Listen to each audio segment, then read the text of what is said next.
नमस्कार बंधुरा केमन आछो सकले आशा करछि तोमरा सबाई अनेक भालो आछो। आमार आजकेर रेसिपि हलो पाँचफोड़न माछेर झोल।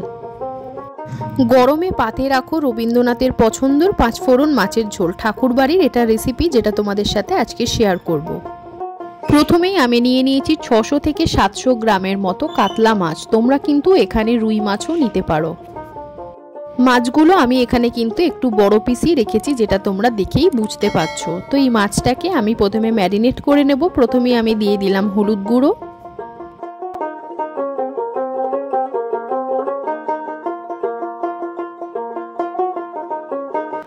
তারপরে অল্প একটু নুন দিয়ে ভালো করে কিন্তু মাছগুলো ম্যারিনেট করে আমি কিছুক্ষণ রেখে দেব। বড়ই ভোজন রসিক ছিলেন কবিগুরু রবীন্দ্রনাথ ঠাকুর। জোড়াসাঁকোর ঠাকুর বাড়িতেও প্রতিদিন প্রচুর প্রচুর নতুন পদের উদ্ভাবন হতো।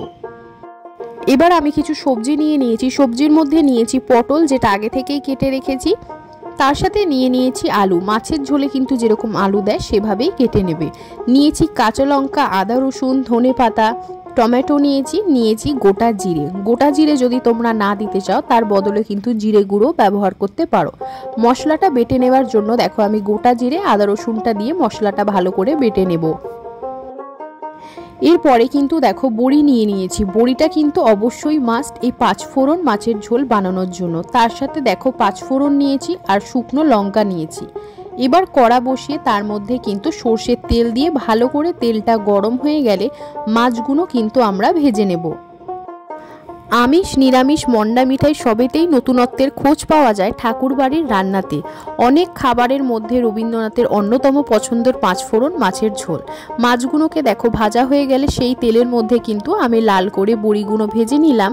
বড়ি ভাজার পরে কিন্তু আলু টমেটোগুলো ভালো করে ভেজে নেব অল্প সামান্য একটুখানি নুন দিয়ে। আলু পটলটা যখন ভালো করে কিন্তু ভাজা হয়ে যাবে তার মধ্যে দেখো আমি দিয়ে দিলাম টমেটো। টমেটোটা দেওয়ার পরে কিন্তু আমি বেটে রাখা মশলাটা দিয়ে দিলাম তার সাথে কাঁচা লঙ্কা। এবার কিন্তু মিনিট 5 ধরে আমি কষিয়ে নেব। কষিয়ে নেবার পর দিয়ে দিলাম স্বাদ মতো নুন, দিয়ে দিলাম হলুদ গুঁড়ো, লঙ্কা গুঁড়ো, তার সাথে দিয়ে দেব ছোট চামচের 2 চামচ ধনে গুঁড়ো। চিনি কিন্তু সব খাবারেই আমরা লাস্টে দিই, কিন্তু এই চিনির জন্যই কিন্তু স্বাদটা দ্বিগুণ হয়ে যায়। তো স্বাদ মতো এখানে আমি চিনি দিলাম। এবার মিনিট 5 ধরে আরও কিছুক্ষণ কষিয়ে নেবার পর মশলা থেকে যখন তেল ছেড়ে আসবে তখন দেখো কিছুটা পরিমাণে জল দিয়ে দিলাম। তাই এই সামান্য উপকরণই বানিয়ে ফেলতে পারো এই পাঁচফোড়ন মাছের ঝোল। গরমে খুবই হালকা খাবার। ঝোলটা যখন ফুটে আসবে তখন কিন্তু আমরা বড়ি আর তার সাথে মাছটা ঝোলের মধ্যে দিয়ে দেব। মাছটা দেওয়ার পর উপর থেকে 2টো চেরা কাঁচা লঙ্কা দিয়ে দেব ধনেপাতা কুচি, যেটা একদমই অপশনাল। এবার কিছুক্ষণ ধরে ফুটিয়ে নেব মাছের ঝোলটা।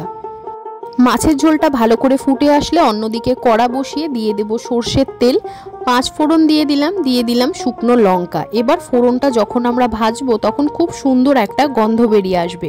এইবার কি করব, মাছের ঝোলটা আমরা যেটা রান্না করে রেখেছি তার মধ্যে কিন্তু পাঁচফোড়নটা দিয়ে দেব। এইবার কিছুক্ষণ নাড়াচাড়া দিয়ে নামিয়ে নিলেই কিন্তু তৈরি হয়ে যাবে রবীন্দ্রনাথের সেই পছন্দের পাঁচফোড়ন মাছের ঝোল। ঠাকুর বাড়িতে এই রেসিপিটা কিন্তু খুবই জনপ্রিয়, তাই তোমরা কিন্তু অবশ্যই বাড়িতে ট্রাই করতে পারো ঠাকুর বাড়ির এই পাঁচফোড়ন মাছের ঝোল। ভিডিওটা যদি ভালো লাগে তাহলে অবশ্যই কিন্তু লাইক করবে, কমেন্ট করে জানাবে তোমাদের কেমন লাগলো। আর যারা এখনো আমার চ্যানেলটিকে সাবস্ক্রাইব করোনি তারা কিন্তু সাবস্ক্রাইব করে পাশে থাকা বেল আইকনটা প্রেস করে দাও। যখনই আমার চ্যানেলে নতুন কোনো রেসিপি আসবে সবার আগে নোটিফিকেশন তোমাদের কাছে পৌঁছে যাবে। আজকের মতো এইটুকুনি, দেখা হচ্ছে নতুন কোনো রেসিপি নিয়ে। ভালো থাকবে।